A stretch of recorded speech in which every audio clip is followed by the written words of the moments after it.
Alrighty, so I wasn't even planning on watching Weapons, right? But then I saw the internet collectively drowning this movie in some maple syrup glaze. And I decided, what the heck, I gotta take a look and see if the glaze is actually warranted or not. So after seeing all the reviews and whatnot, look, I decided to go in and, I showed up a little late. There was some traffic and whatnot, but when I got to the theater, they gave me 2 tubs of popcorn. I only wanted my one little one, but they gave me 2, so I'm sitting there all alone with my 2 tubs, walking into the movies, Imagine how that looks. Some single dude, theater's packed. I'm the only one walking in with 2 tubs of popcorn. They probably thought I was the movie. So yeah, after I awkwardly walked by everyone and sat down and watched the movie, I gotta say, is the glaze earned?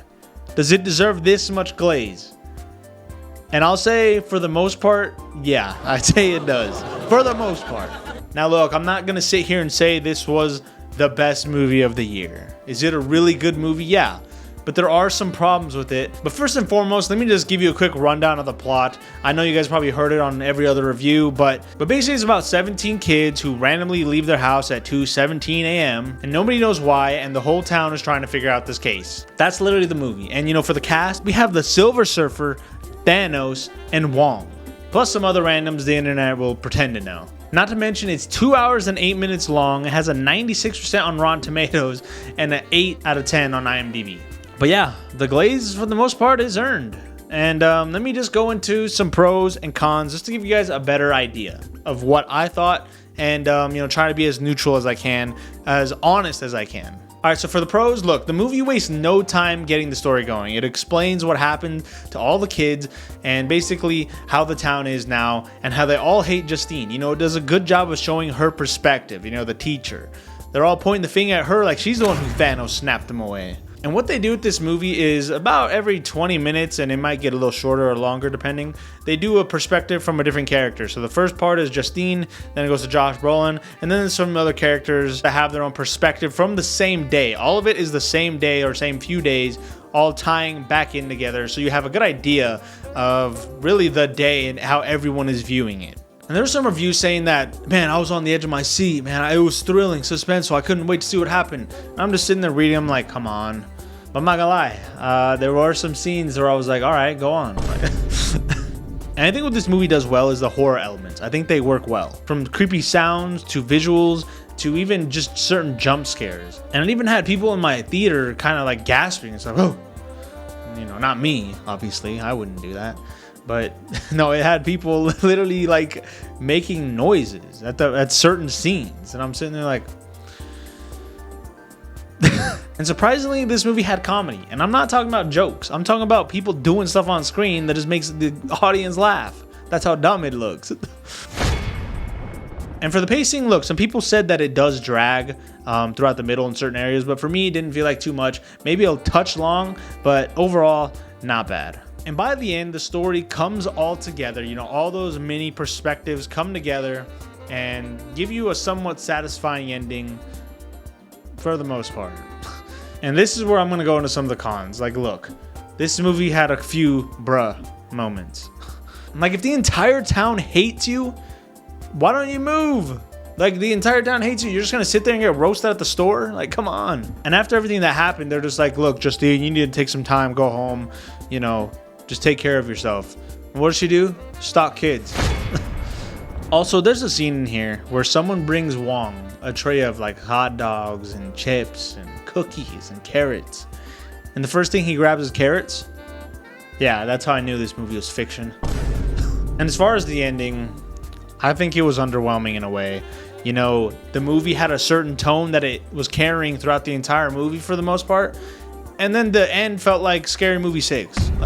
Like what were we doing? Why did they write that in? Like, why did they choose to do that? Like, that just didn't make sense to me. You had 2 completely different tones, from how the movie was being built up to how it ended with, that person. And look, I wanted to make a separate video to talk about some spoilers, but I'm just going to do it here real quick. So if you haven't seen it, just mute me or skip to the timestamp here. I'm going to talk about some spoilers here. So if you haven't seen it, like I said, just click off or go to this timestamp, then I'll wrap up the video. All right, so for the spoilers, there's three things really at the end of the movie that just broke it for me. It could have been a great movie, but it brought it down to a really good movie, you know? And the first thing I'll say is the whole kids in the basement thing. Like, okay, that's fine, right? She can keep him down there. And they showed that Alex or whatever his name was feeding him, right? Chicken noodle soup, which has no nutrients. And you know how much money he would have to pay for all those kids and the mom and dad to eat.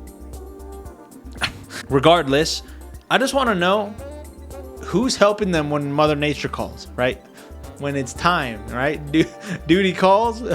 Who's, you know, what is going on? Is he cleaning them up, or is she snapping the spell? Hey, go use the bathroom. Like what is going on with that? Like, imagine you just possessed, like, on the toilet, like, oh my gosh. And then the grandma's freaking death scene. Like, what are we doing? They literally turned into Scary Movie 6. Ah! Come on, bro. And those kids, don't even get me started. All right, you see this scene?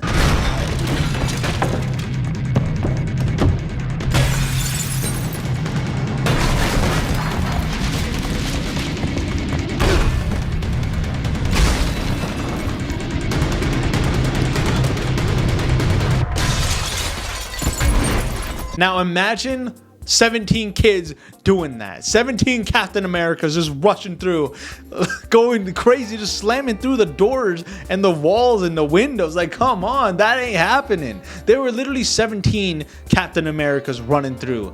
Like, that was such a weird tonal shift. Like, the audience was laughing. I'm sitting there like this, like, bro, really? Like, that's what you guys decided to do? You see little Captain America just busting through the door, spearing the old lady. And then how she dies, they just rip her apart, and then they all stand there. And then, this is the last thing I'll say, is Josh Brolin, he finds his kid, grabs him, sees the old lady's dead. He sees all the kids standing there watching it. And he just grabs his kid. All right, let's go. I got you. Bro, you gonna call the cops, or... we just gonna let this sit here and marinate? Or all those kids now they're scarred just killing this grandma? Like, bro, no, he just walks away. Oh, I got my kid, I'm good. And Justine literally shot a cop in the head. She can say it's self-defense, but bro, you boom boom. Like, the cops are really gonna sit there and be like, oh yeah, you're good, have a good day.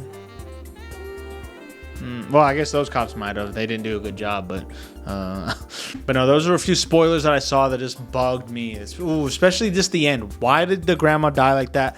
Why did that happen? Little Captain America's running around. That was just, I think that was dumb. Honestly, that was kind of dumb. But yeah, that's the end of my spoiler talk. Now we can finish the video. So yeah, Weapons is a really good movie, but it could have been great. And I think at one point the director said, you know what? Let's just go Scooby-Doo route at the end. But look, it's still worth watching. Just don't expect perfection like the internet glazed it up to be. And that being said, guys, if I had to rank this video, I'm gonna give this the Loaded Nacho Award. I think it was worth watching in theaters, especially if you have friends, not just like me, where I just went alone by myself with 2 pubs of popcorn. But anyways, guys, that's all I got for you. You know, if you have seen this movie and you sat through the spoilers, let me know if you agree or disagree. I'd be curious to know. And if you haven't seen this, I do suggest watching this, especially in theaters. I think you'll enjoy yourself. But comment down below what you guys think. And yeah, I'll see you all in the next video. Peace.